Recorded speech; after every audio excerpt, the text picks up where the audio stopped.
Hey, my name is Stephen Beecham, and here's what's happening this week on CNET's Crave blog.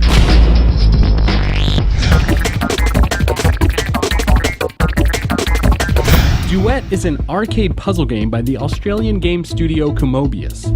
The game was composed by Melbourne electronic musician Tim Shiel, aka Faux Pas. The music in the game is a perfect match of action and soundtrack. The producers of the game recommend you play with headphones on, but it can be played without. It's just not as cool. Duet can be picked up for $2.99 in the iTunes Store, and the game's soundtrack can be found at bandcamp.com.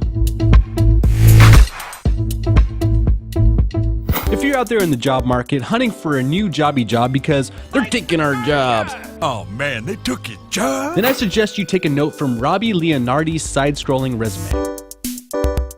Leonardi's Mario-like side-scrolling job resume is so good that I've played it twice already, and he will most likely be taking your job.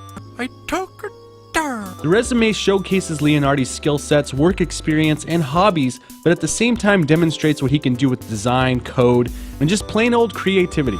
Check out Leonardi's online resume at rleonardi.com/interactive-resume. DARPA, a company that I'm actually fearful of, wants to improve the health of soldiers and war veterans with a brain implant that will track neuron activity and provide quantifiable brain data.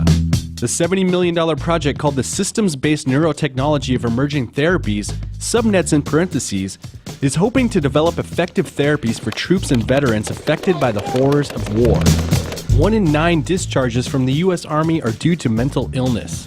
Subnets is inspired by deep brain stimulation, or DBS, a surgical treatment that involves implanting a brain pacemaker in the patient's skull. DARPA's device will be similar, but will only target one specific symptom and will be able to monitor and analyze data in real time and issue a specific intervention according to brain activity. For a few weeks now, CNET has been speculating on what this mysterious barge contains that's currently floating in the San Francisco Bay. After some careful journalistic work, it has been determined that the barge is a top-secret Google project.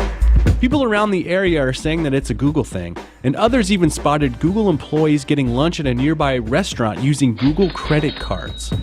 Way to be secretive, Google, but what could it be? People have said it's a floating data center, others believe it's a Google Glass store, which I find ridiculous, but what do you guys think? Please leave a comment with your best guess for what the Google barge could be. I'm curious to hear your ideas.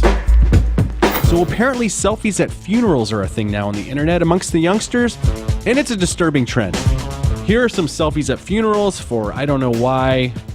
Maybe it's just a good reason to play music and show pictures for a few seconds.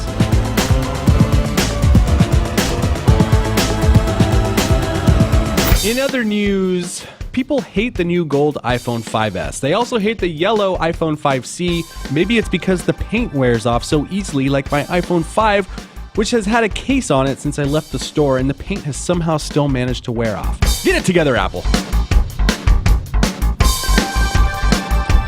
Hey guys, that's the show. Thank you very much for watching. As always, you can find all these news stories at CNET's Crave blog at crave.cnet.com. And make sure you check out this week's Crave giveaway. This week, Crave is giving away the Panasonic Link-to-Cell KX-TG7872S home handset.